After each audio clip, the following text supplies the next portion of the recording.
Bonjour à tous. Donc aujourd'hui, on va faire une introduction à la mythologie grecque en parlant un petit peu des dieux, des héros, des créatures, de l'histoire, de l'héritage. Donc, la mythologie grecque, c'est un des trésors les plus riches de l'humanité.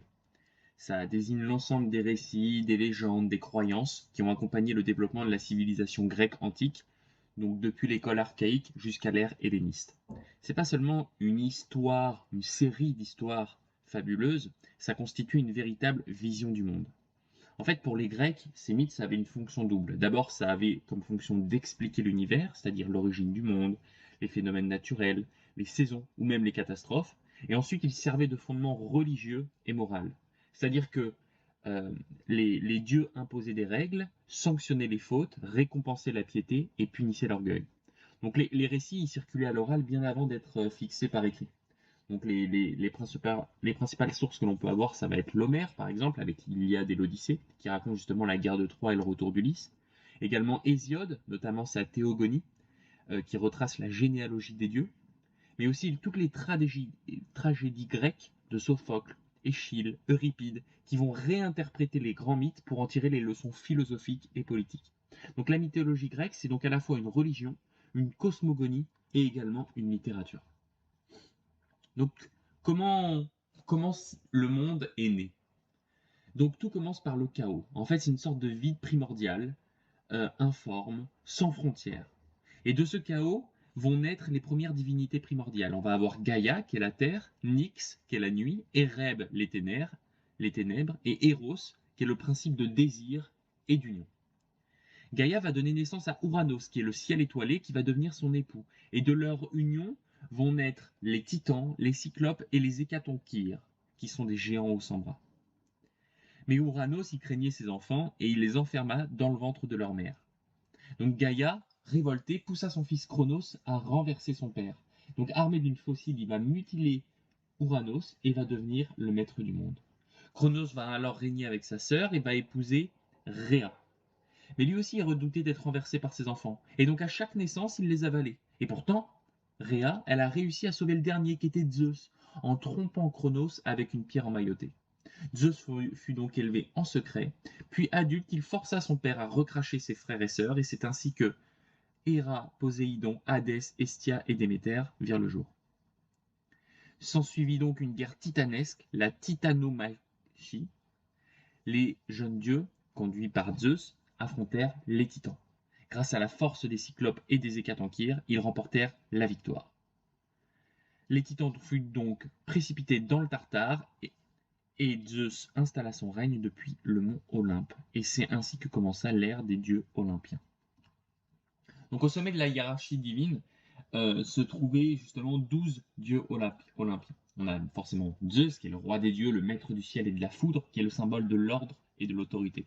On a Héra, qui est son épouse, déesse du mariage et de la protectrice des femmes, qui est souvent jalouse mais très puissante.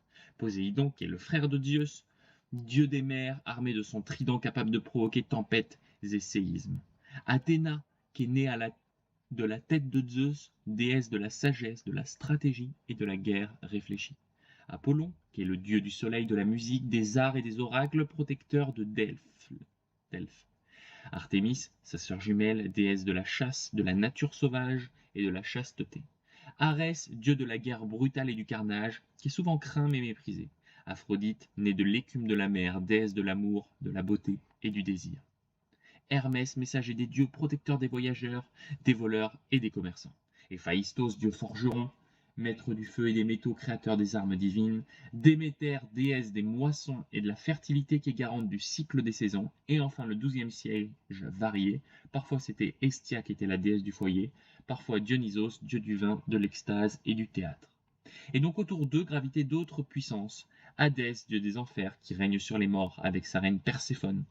Hécate, déesse mystérieuse de la magie et des carrefours, ou même Thanatos, personnification de la mort. Ces dieux n'étaient pas parfaits, ils étaient jaloux, colériques, parfois cruels, mais c'est précisément leur humanité exacerbée qui les rendait proches des mortels. On a ainsi donc un certain nombre de héros et de mythes célèbres, puisque la mythologie grecque ne se limite pas aux dieux, elle met aussi en avant ces héros, des êtres qui sont mi-divins, mi-humains, et qui accomplissent des exploits extraordinaires. On peut penser par exemple à Héraclès, probablement le plus célèbre, qui est le fils de Dieu mais qui dut expier un crime en accomplissant les fameux 12 travaux. Tuer le lion de Némée, capturer la biche de Sérénie, nettoyer les écuries d'Augias, dompter Cerbère. Ces épreuves représentaient la victoire de l'ordre sur le chaos. Persée également, qui tua la gorgone Médusa, dont le regard changeait en pierre. Avec son bouclier poli qui a été offert par Athéna, il réussit à la décapiter et de son sang naquit le cheval ailé Pégase. Thésée, qui libéra Athènes du tribut imposé par le roi Minos en Grèce, grâce au fil d'Ariane, il retrouva son chemin dans le labyrinthe après avoir tué le Minotaure.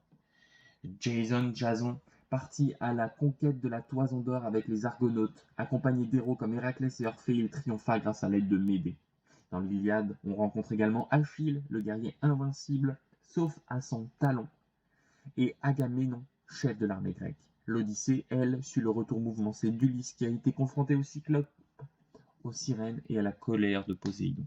Et enfin, la tragédie grecque s'est emparée de figures marquantes. Oedipe, condamné par le destin à tuer son père et épouser sa mère. Ou Orphée, musicien divin, qui descendit aux enfers pour retrouver Eurydice, mais échoua par manque de confiance. Et donc, tous ces récits de héros, ce sont des modèles d'endurance, mais aussi des avertissements contre la démesure. Maintenant, quelques créatures et monstres mythologiques dont regorge la Grèce antique. La méduse aux cheveux de serpent, symbole de la mort pétrifiante. Le minotaure, mi-homme, mi-taureau, qui incarne des passions incontrôlées. La chimère, monstre composite, cracheur de feu. Cerbère, un chien à 3 têtes, gardien des enfers. Le sphinx, qui posait des énigmes mortelles aux voyageurs. Les centaures, mi-homme, mi-chevaux, tiraillés entre violence et sagesse, et les sirènes, créatures marines au chant envoûtant, symbole de la séduction fatale.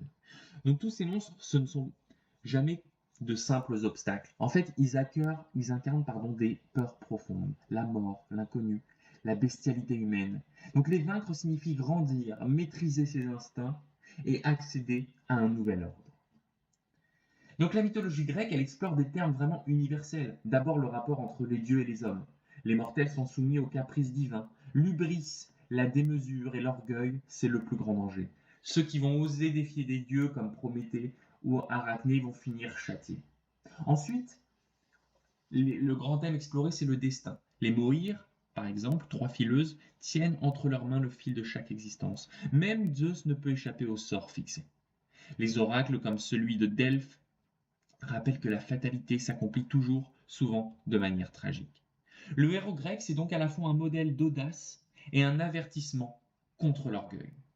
Et enfin, les mythes servaient à expliquer la nature, la succession des saisons par l'enlèvement de Perséphone, le tonnerre par la colère de Zeus, ou les tremblements de terre par les colères de Poséidon. Donc la mythologie grecque, elle a profondément marqué la culture antique. Dans la religion grecque, elle s'incarnait dans les rituels, les temples et les sacrifices. Chaque cité avait ses divinités protectrices. Athéna, Athènes, Apollon à Delphes. Les Romains reprirent ces dieux également en changeant parfois leur nom. Zeus devient Jupiter, Héra devient Junon, Poséidon devint Neptune. Dans l'art antique, la mythologie, elle inspire des fresques, des sculptures, des tragédies. Les temples comme le Parthénon sont décorés de scènes mythologiques. Mais son influence va bien au-delà. La Renaissance, elle redécouvre les mythes et les intègre dans la peinture et la poésie. Aujourd'hui encore, les récits grecs irriguent la culture moderne. Par exemple, des films comme Troie ou Percy Jackson, ou également la psychanalyse de Freud avec le complexe d'Oedipe, ou en passant par les archétypes de Jung, qui puisent largement dans l'imaginaire mythologique. Donc nos expressions quotidiennes en témoignent aussi lorsque l'on parle d'un travail d'Hercule ou d'un talon d'Achille, ou même ouvrir une boîte de Pandore. Donc, en conclusion, la mythologie grecque, c'est bien plus qu'un recueil de vieille histoire. C'est vraiment une clé universelle pour comprendre la pensée antique, la naissance de la philosophie et même nos propres comportements. Elle nous rappelle que l'homme est toujours pris entre le désir de grandeur et la peur de la chute, entre la liberté et le destin. Son héritage est donc immense, présent dans notre art, notre littérature, notre langage et même notre psychologie. Les dieux, les héros, les monstres grecs continuent de peupler notre imaginaire collectif. Et justement, en plongeant dans la mythologie grecque, nous ne découvrons pas seulement le passé d'une civilisation, nous découvrons également une part de nous-mêmes.